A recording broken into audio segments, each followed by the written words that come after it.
I love you.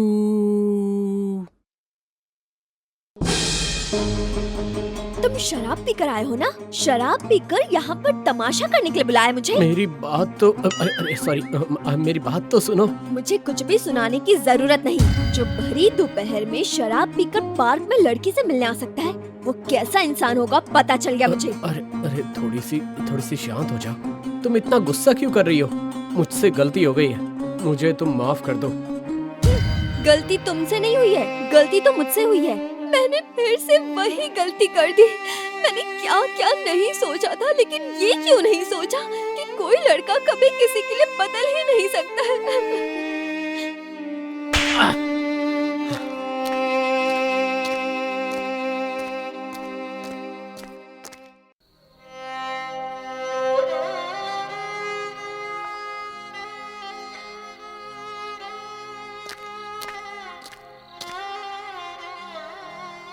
अरे तू अभी घर?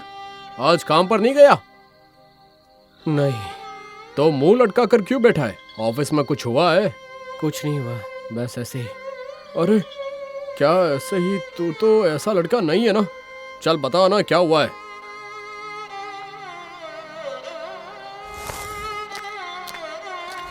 अरे कहाँ जा रहा है?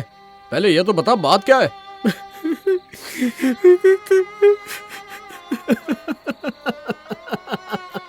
उसने मुझे नहीं समझा, एक बार भी मेरी बात नहीं सुनी। तू ही बता, मैं क्या इतना बुरा लड़का हूँ? क्या? तो फिर उस बेकार लड़की के बारे में सोचकर रो रहा है, जबकि वो तुझे कब का भुला भी चुकी है। दिमाग खराब हो गया है क्या तेरा? अरे उसके बारे में कौन बात कर रहा है? मेरे सामने उसके बारे में बात मत करना। क्या? तो फिर तू किसके लिए रो रहा है? तूने तो बताया नहीं। अरे बताने वाला था कि उससे पहले ही सब कुछ बेकार हो गया। 5 महीने पहले एक दिन मैं फेसबुक पर स्क्रॉल कर रहा था और तब मेरी नजर एक लड़की की प्रोफाइल पर जा अटकी। वाह, बहुत ही सुंदर है। देखो जरा कहाँ रहती है। सुमित भावुक होकर राजू को अपने जीवन में पिछले 5 महीने में घटित इतिहास बताता है। उसकी फोटो देखकर पता नहीं उससे एक लगाव सा हो गया और इसलिए मैंने उसे एक मैसेज भी भेज दिया। तू इससे मेरा सौभाग्य कह सकता है या दुर्भाग्य। उसने रिप्लाई भी किया और इस तरह से हमारी बातचीत शुरू हो गई। फिर मैसेंजर से व्हाट्सएप पर आ गए, हमने नंबर एक्सचेंज किए, हम रोज फोन पर बातें करते थे।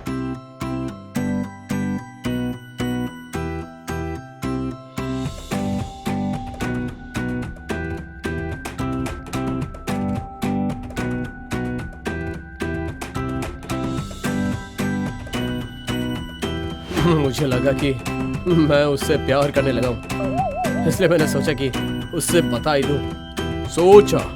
मतलब तूने उसे बताया ही नहीं, इसलिए सदमे में है। नहीं, तब नहीं बताया था, मेरी हिम्मत ही नहीं हुई। पिछली बातों को सोचकर डर लगता था। किसी से प्यार करने का मतलब है खुद को चोट पहुंचाना। अच्छा, अगर इतना सोचा तो फिर बताया क्यों? अरे क्या करूं, बिना बताए रह भी नहीं सकता था। एक अधूरापन जैसा लग रहा था। मैंने बताने का फैसला किया। हाल ही में मैं जब केदारनाथ गया था तो मैंने उसके नाम पर पूजा भी करवाई थी। मैंने उससे कहा कि वो आकर मिले और प्रसाद ले जाए, और वो लेने भी आई थी। हम उस वक्त पहली बार मिल रहे थे।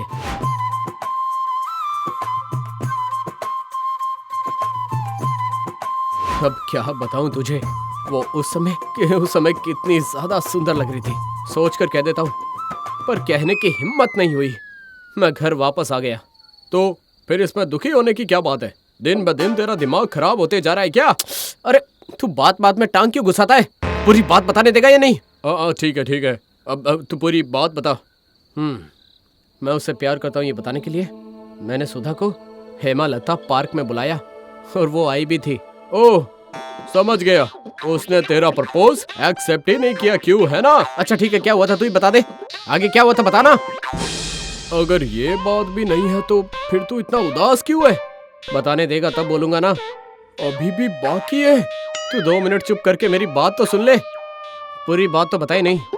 मेरी गलती थी, मुझे डर लग रहा था इसलिए मैंने थोड़ी शराब पी ली और नशे की हालत में मैंने उसे प्रपोज कर दिया। सबके सामने मुझे थप्पड़ मारकर चली गई रे। तो ही बता मैं अपना मुंह कैसे दिखाऊं? बोल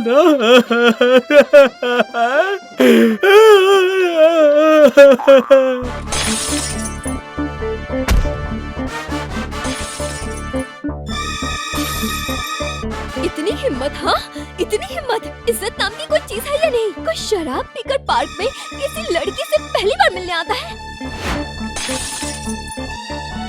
अरे बेटा क्या हुआ? तोड़ फोड़ क्यों कर रही हो? मेरा दिमाग खराब है, मुझे अभी कोई कुछ नहीं कहेगा। तू इस तरह से क्यों कर रही है? क्या हुआ जवाब दे। तुझे किसी ने कुछ कहा है क्या? तुम तो सुधीर से मिलने के लिए गई थी ना, तो वहीं पर उसके साथ कुछ हुआ क्या? कुछ नहीं हुआ, मुझे थोड़ी देर अकेला छोड़ दीजिए तो मैं आपको बाद में सब बताती हूँ। मैं तो कहूँगा उस लड़की ने बिल्कुल सही किया है।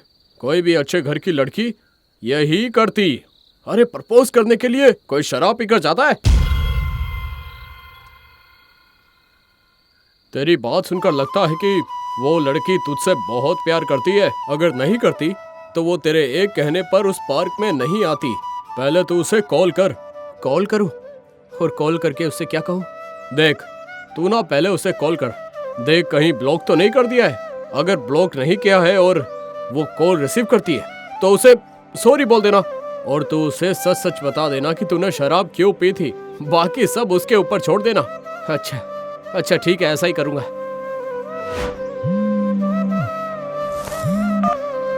बोलो। सॉरी सुधा, मुझसे गलती हो गई। मैं ये गलती दोबारा नहीं करूंगा। इस बार मुझे माफ कर दो। क्या हुआ? तुम चुप क्यों हो? कुछ तो बोलो। तुम्हें और कुछ कहना है?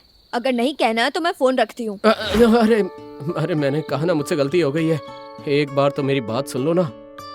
इस तरह कुछ देर तक सुमित सुधा को समझाने की कोशिश करता रहा, लेकिन सुधा कुछ नहीं बोलती। बात खत्म होते ही फोन रख देती है। कुछ नहीं कहा। तुझे अब सोचने की जरूरत नहीं है, तू सब उस पर छोड़ दे।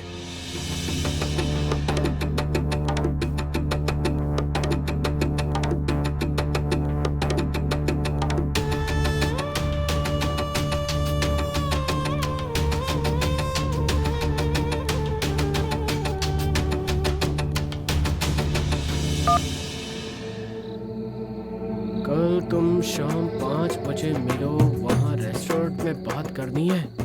चल तेरा काम हो गया है, अब कोई टेंशन नहीं है।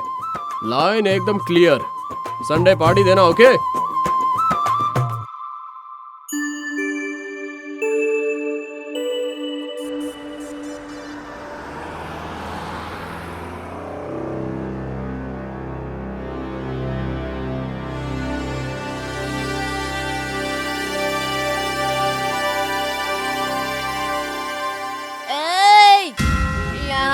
तो चिकन पकौड़ा लाना। अरे उठ क्यों रही है? बैठो ना। बताओ क्या खाना है, मैं ऑर्डर कर देता हूँ। तुम्हें कुछ कहने की जरूरत नहीं है। क्यों? मैं क्या ऑर्डर नहीं दे सकती हूँ? उस दिन मैंने शराब पी रखी थी इसलिए तुमने रिएक्ट किया, जबकि आज तुम खुद शराब पी कर आई हो मुझसे मिलने। क्यों? बुरा लग रहा है? हाँ? तुम्हें तो शराब पसंद है ना? थोड़ा धीरे बोलो, थोड़ा सा धीरे बोलो, सब देख रहे हैं। देखने दो ना, उससे मुझे कोई फर्क नहीं पड़ता। चुप, तुम थोड़ी देर चुप रहोगी? अगर चुप नहीं रही तो मैं यहाँ से चला जाऊंगा। क्यों? बहुत खराब लग रहा है ना तुम्हें? अब सोचो उस दिन मुझे कैसा लग रहा होगा। तो तुम अभी तक नाटक कर रही थी? आज नाटक कर रही थी, पर अगली बार नाटक नहीं करूंगी। मुझसे प्रेम के बंधन में बंधने के लिए तुम्हें अच्छा व्यवहार करना होगा। हर बात पे शराब पीऊंगा, दोस्तों के साथ मौज मस्ती करूंगा, ये सब नहीं चलेगा। अगर तुमने एक दिन शराब पी तो फिर मैं 2 दिन शराब पीऊंगी, मौज मस्ती करूंगी और फिर लास्ट में घर आकर सॉरी बोल दूंगी। बस सब कुछ ठीक हो जाएगा। सारा मान सम्मान मैं मेंटेन करूंगी। ये तो नहीं चल पाएगा। ठीक है, मैं समझ गया। चलो अब जल्दी से यहाँ से भाग चलते हैं, यहाँ सब लोग देख रहे हैं। हम लोग ना किसी पार्क में चलकर बात करते हैं, चलो। इसके बाद उन्होंने रेस्टोरेंट में पेमेंट किया और फिर किसी पार्क की ओर चल दिए।